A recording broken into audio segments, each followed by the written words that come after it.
texto de hoje é Filipenses, capítulo 3, versículo 5, 20. Como é um versículo só e curto, leiamos juntos, né? O versículo está projetado na tela. A nossa cidadania, porém, está nos céus, de onde esperamos ansiosamente o Salvador, o Senhor Jesus Cristo. Eu gostaria de começar o sermão de hoje fazendo uma pergunta a vocês.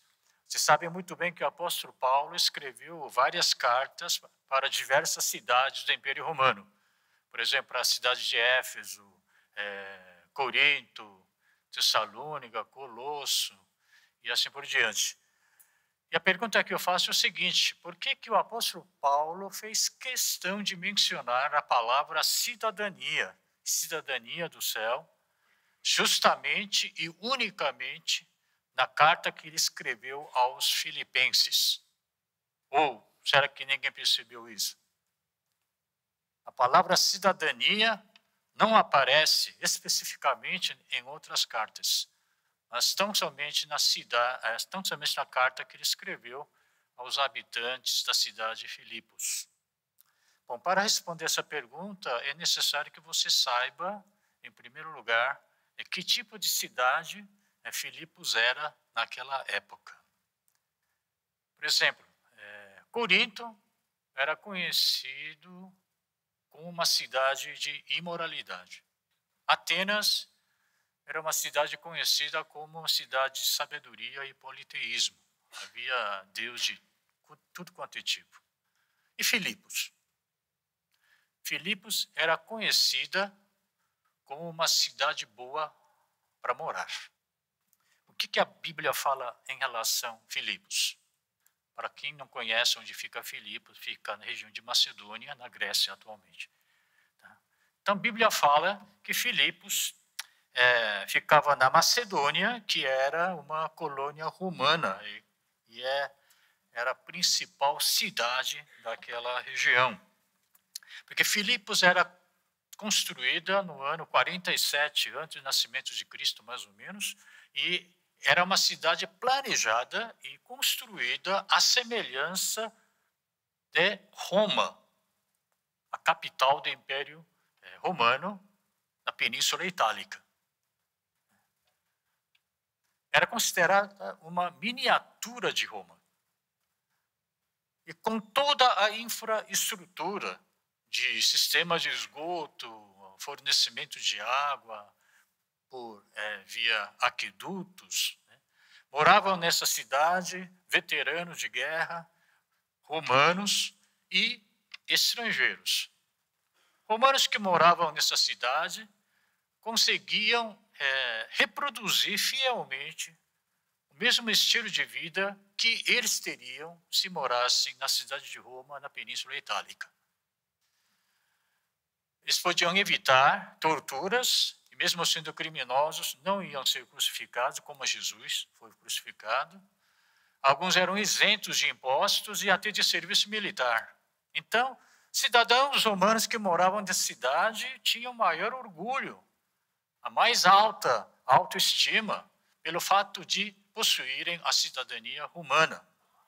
Nenhum outro país mediterrâneo poderia oferecer benefícios e privilégios que essa cidade oferecia a seus habitantes. Moravam também, como eu falei, estrangeiros que não tinham cidadania romana.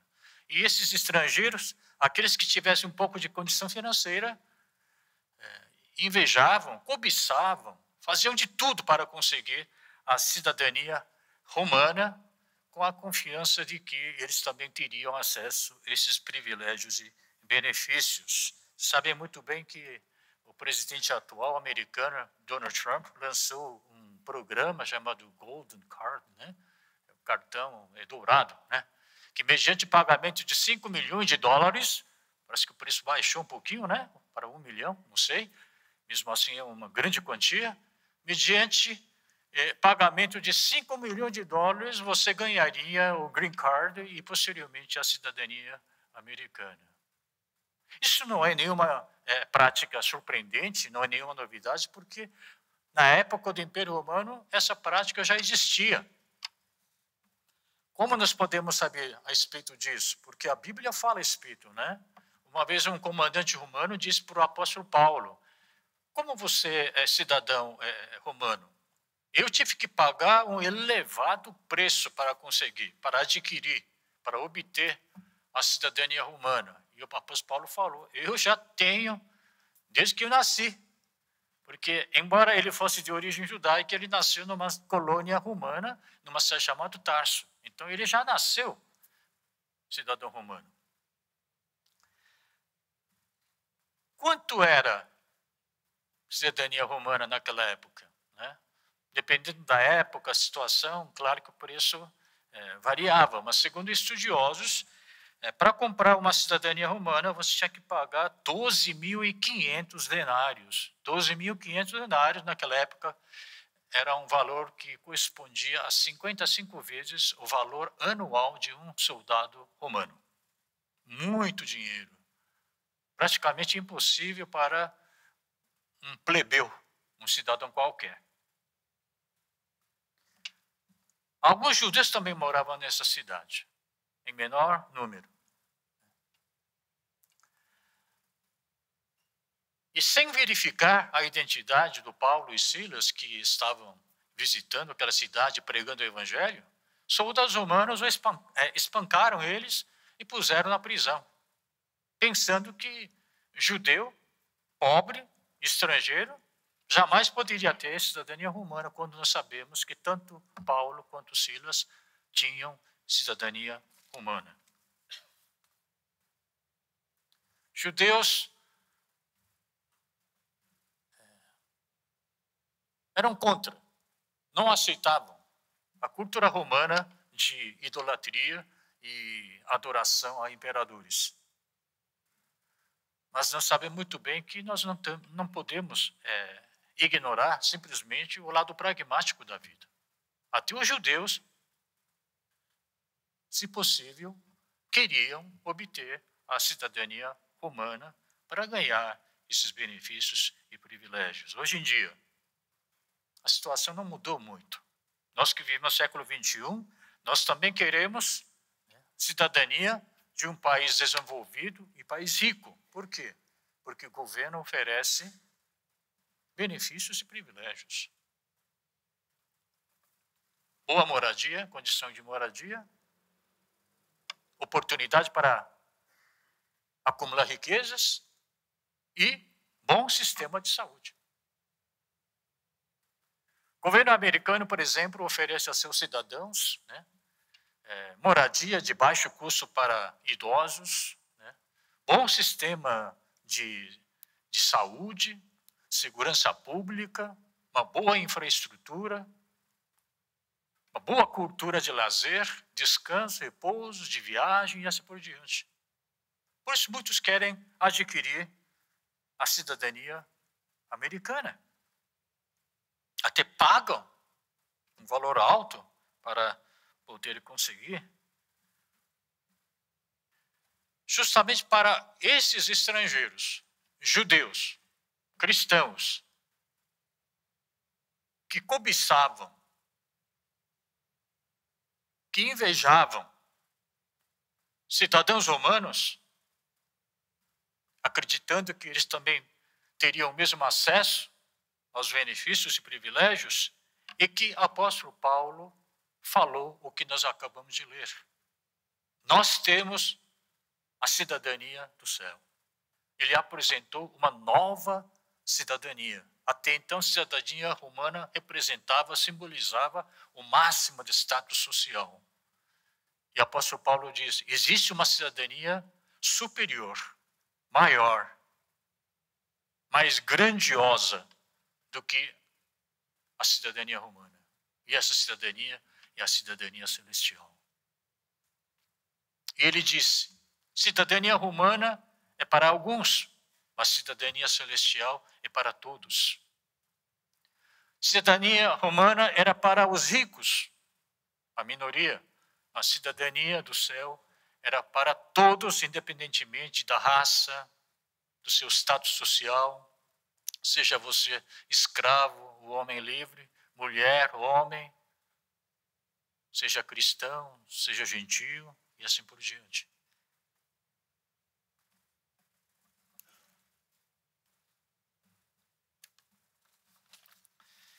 Permitam-me compartilhar um testemunho pessoal meu. Eu me naturalizei brasileiro quando ainda era universitário, e a minha esposa também, mais ou menos nessa época.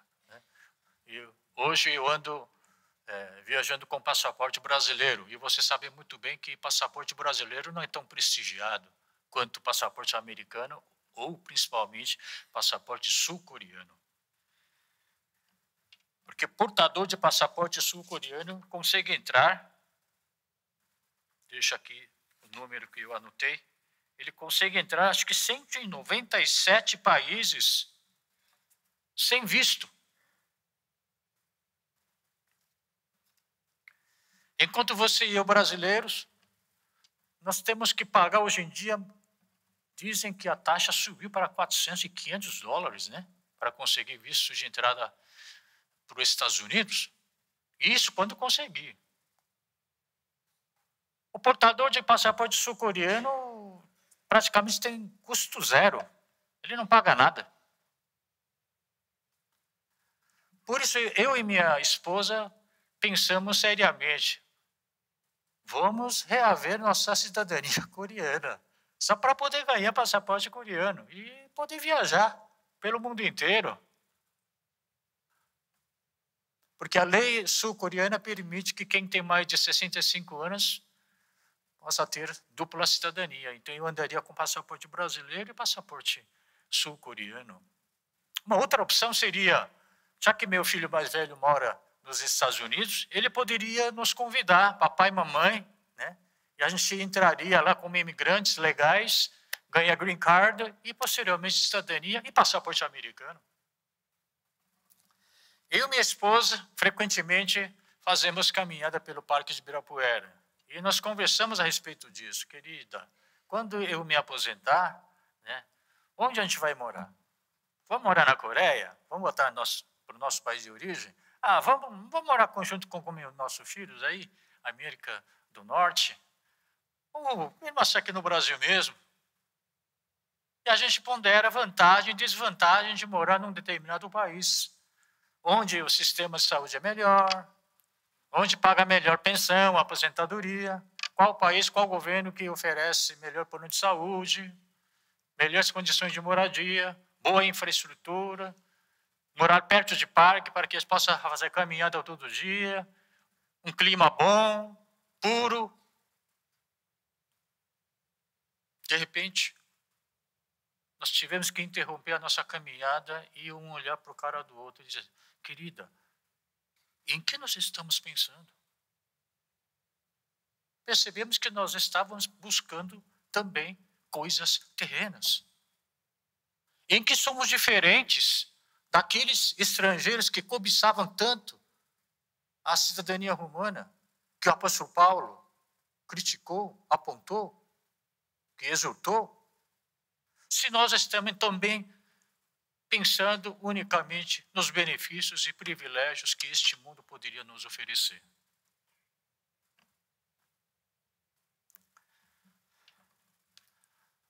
Ao preparar esse sermão, eu perguntei para mim mesmo, será que eu sou digno de pregar um sermão a respeito desse tema? Eu e minha esposa nos arrependemos. Irmãos, pense comigo. Até quando você acha que você poderá usufruir dos benefícios e privilégios que este mundo ou um determinado governo lhe oferece? 1 ano, 2 anos? A gente nem sabe o que vai acontecer amanhã. Com certeza, quando você morrer, todos os benefícios e privilégios cessarão também.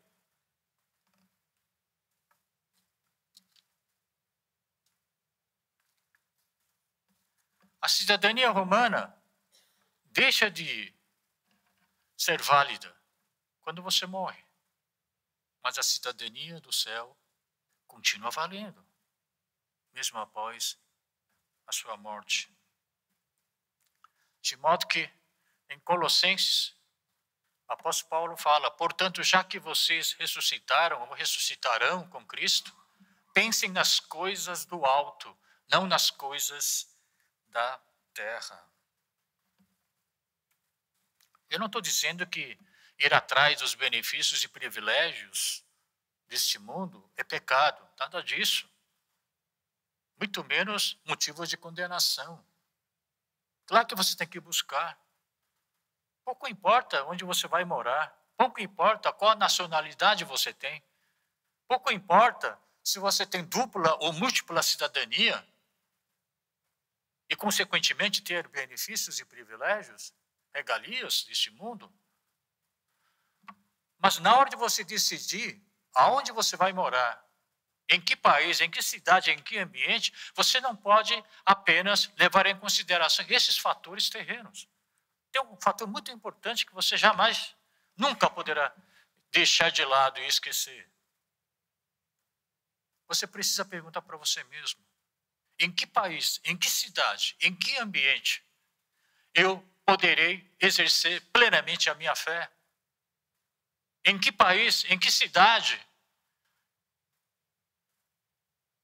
eu poderei tirar o máximo proveito dos talentos e dons que Deus me deu para servir de canal de bênção para os outros?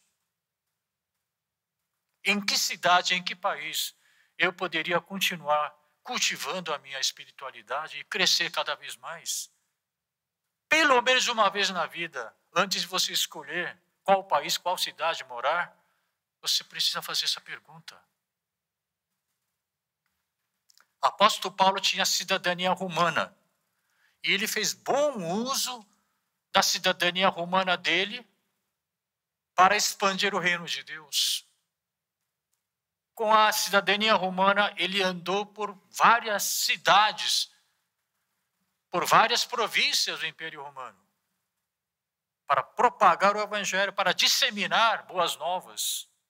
Chegou a hora de vocês, chegou a minha hora de fazer bom uso da nossa cidadania celestial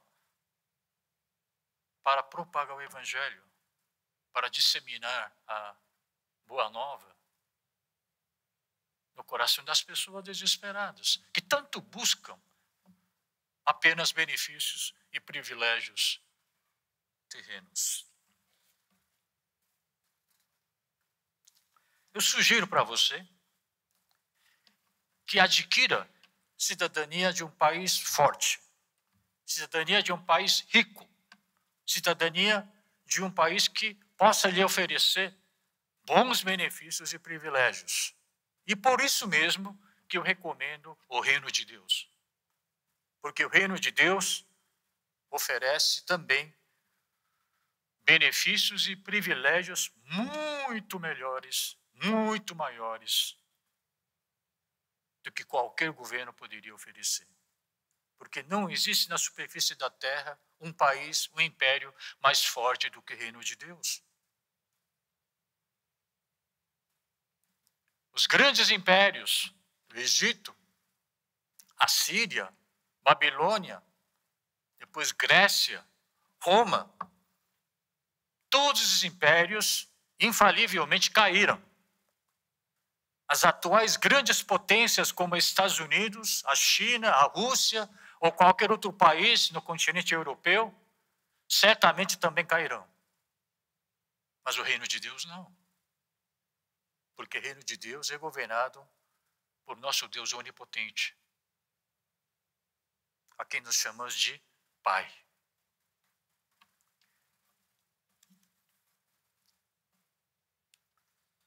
Então, quais os benefícios e privilégios que o reino de Deus fornecerá aos seus cidadãos?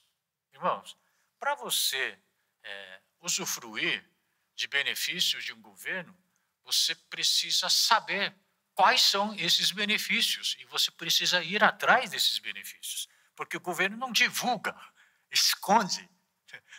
Você que tem que ir atrás desses benefícios. Da mesma forma, você tem que ir atrás do benefício do reino de Deus. E quais são esses benefícios? Jesus falou claramente em relação a 3 necessidades que nós temos, as básicas: moradia, sustento para atender nossas necessidades financeiras e saúde. Cristianismo não é uma religião surreal, ou uma religião abstrata, ou utópica. O cristianismo é uma fé real que reconhece as nossas necessidades humanas. Jesus assumiu a forma humana. E ele reconhece as nossas necessidades, porque ele também passou fome, ele também passou sede. Ele também sabe da importância de uma moradia, quando ele falou, eu nem tenho lugar para repousar minha cabeça.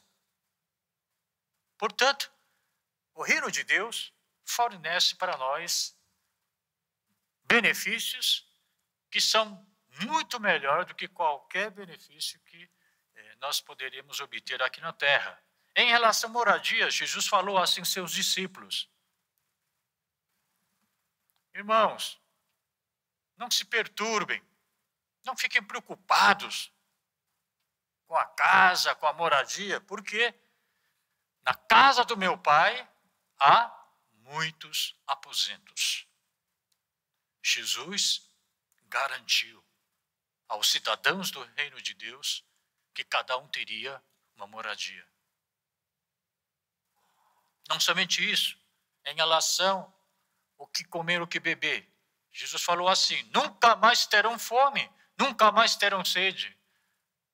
Cada um de nós será cuidado pessoalmente por Senhor Jesus Cristo. Você não precisa mais se preocupar o que comer, o que beber, com o que me vestir, porque Deus dá tudo para você. É o segundo grande benefício que o reino de Deus proporciona para cada um de nós. E terceiro benefício, talvez seja o mais importante, que o reino de Deus oferece a cada cidadão um bom plano de saúde. E diz o seguinte: assim será com a ressurreição dos mortos, o corpo imperecível. Um corpo que ressuscita em glória e em poder, e cada um terá um corpo espiritual. O que é esse corpo espiritual? Eu não sei exatamente como é, mas há uma outra passagem que fala assim. Depois do que o apóstolo Paulo falou, né, é o texto que a gente acabou de ler hoje, ele diz o seguinte, que Jesus vai transformar nosso corpo humilhado, tornando-o semelhante ao seu corpo glorioso. Isso significa que quando a gente for morrer e ressuscitar, nós vamos ter um corpo espiritual semelhante ao corpo espiritual que Jesus tinha após a ressurreição. E esse corpo é imperecível. É um corpo que dura. Quanto tempo? 10 anos, 20 anos? Dura a eternidade. Você vive eternamente e esse corpo não se desgasta. Ele não se corrompe, ele não envelhece. Não somente não envelhece, a Bíblia também fala que não era mais morte, nem aflição, nem choro, nem dor. Você também vai experimentar quando chegar na minha idade. Dói aqui, dói ali. Não é mais como antigamente. Não é mais como antigamente. Mas esse corpo espiritual que a gente vai ganhar na ressurreição é um corpo em perfeita saúde. Não dói, não morre. Não é perecível.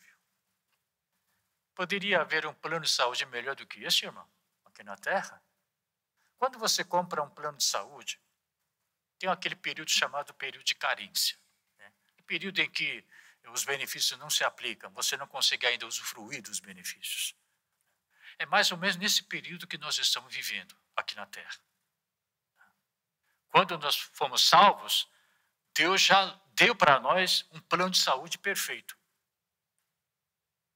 Mas ainda nós vivemos nesse corpo físico que dói, que envelhece, porque ainda estamos dentro do período de carência. Mas quando a gente morre e ressuscita, esse período de carência termina. E começa o quê? O plano de saúde propriamente dito. É um corpo saudável.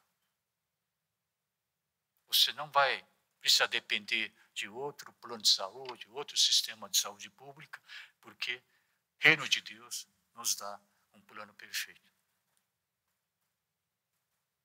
Gostaria de repetir a ilustração que eu usei uns tempos atrás, num sermão. Quando você está na porta de embarque de um voo, um funcionário da companhia aérea se aproxima de você e diz: o voo está lotado, meu senhor. Agora, vou fazer uma oferta. Eu vou fazer um upgrade, gratuitamente. Passar você da classe econômica para a classe executiva. Mas, para tanto, o senhor precisa aguardar 6, 8 horas na sala de espera. Você aceitaria a oferta ou não? Claro que vai aceitar. Você pode até esperar 20 horas. Numa cadeira desconfortável ou até deitado num chão frio. Mas você aguardaria com maior alegria e prazer no seu coração. Porque é uma espera esperançosa. Não é uma espera penosa. É mais ou menos essa a nossa situação atual. Nós estamos aguardando a nossa vez, quando o plano de saúde começa então a funcionar plenamente.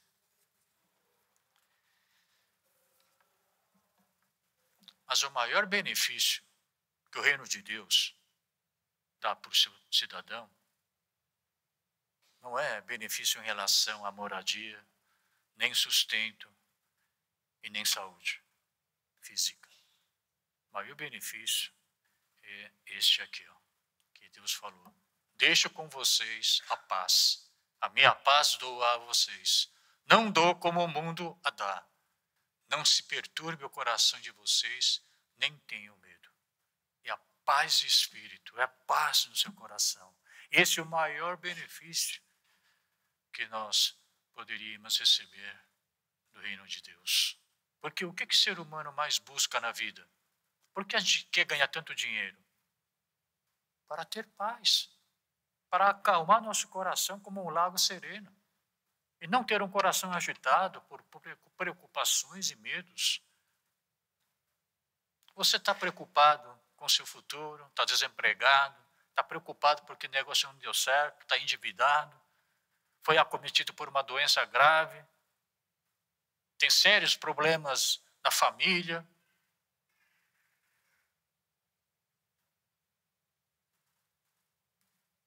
Mas daqui a pouco, nós vamos sair desse período de carência e entraremos plenamente no benefício que nos aguarda. E esse benefício não é apenas benefício físico, mas é um benefício espiritual. Deus diz que dará paz no coração. E quem é que não gostaria de viver em paz? Consigo mesmo, com todas as coisas, com familiares e com este mundo. Irmãos, quero resumir o sermão de hoje o seguinte. Se você pensa, se você acredita ainda que morrendo tudo acaba, que a morte física é o fim de sua existência, o sermão de hoje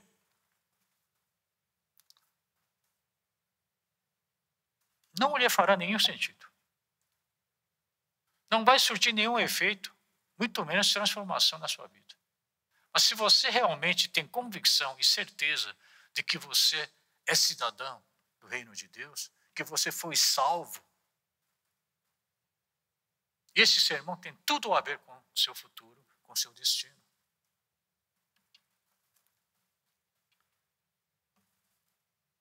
O que eu repito no púlpito? Crente, um dia morre. Não crente, também um dia morre. Homem de grande fé e homem de pequena fé, ambos morrem. Em outras palavras, nós acreditamos e cremos em Cristo Jesus não para não morrer, mas para ressuscitar. O foco da nossa vida, nosso interesse, não é na morte, está na ressurreição. Porque querendo ou não querendo, crendo ou não querendo, todo mundo morre. Então, para que eu vou crer em Cristo Jesus? Eu creio em Cristo Jesus porque Porque eu quero ressuscitar. Porque eu quero conviver com Deus eternamente no maior júbilo. Por isso, alguns comparam a vida com uma corrida de obstáculos. Né? Qual é o grande propósito de uma corrida de obstáculos? É para você pular obstáculos e alcançar a linha de chegada. E ao longo da nossa vida espiritual aqui na Terra, nós vamos ter muitos obstáculos pela frente. Pular simplesmente o obstáculo faz apenas a parte da corrida. Nós teremos a morte como o último obstáculo a ser superado. Mas não termina por aí. Nosso propósito é pular o obstáculo e chegar na linha. Irmãos, espero que você tenha plena convicção, certeza de que você já ganhou esse reino de Deus, que você é cidadão do reino de Deus. Essa cidadania grandiosa que Jesus nos deu de presente. Tendo essa convicção, você pode morar aonde você quiser. Tendo essa convicção e certeza, você pode ir morar em qualquer país, em qualquer cidade. Porque você saberá fazer bom uso da sua cidadania celestial para se tornar luz, para se tornar caminho para este mundo perdido. Curve a sua cabeça, irmão. Vamos orar? Senhor Deus, o Santo Espírito que habita em nós, nos ajude, para que a gente possa ter essa convicção de que nós somos cidadãos do reino de Deus. E aonde quer que a gente vá, aonde quer que a gente more, e que a gente possa fazer bom uso dessa cidadania celestial para disseminar boas novas, para propagar boas novas às pessoas que estão desesperadas, às pessoas que estão unicamente em busca de benefícios e privilégios terrenos. Por isso, oro neste momento que a graça do nosso Senhor Jesus Cristo e grande amor do nosso Deus Pai e a comunhão do Santo Espírito estejam conosco, aonde quer que a gente more e por onde que a gente ande, agora e para sempre. Amém?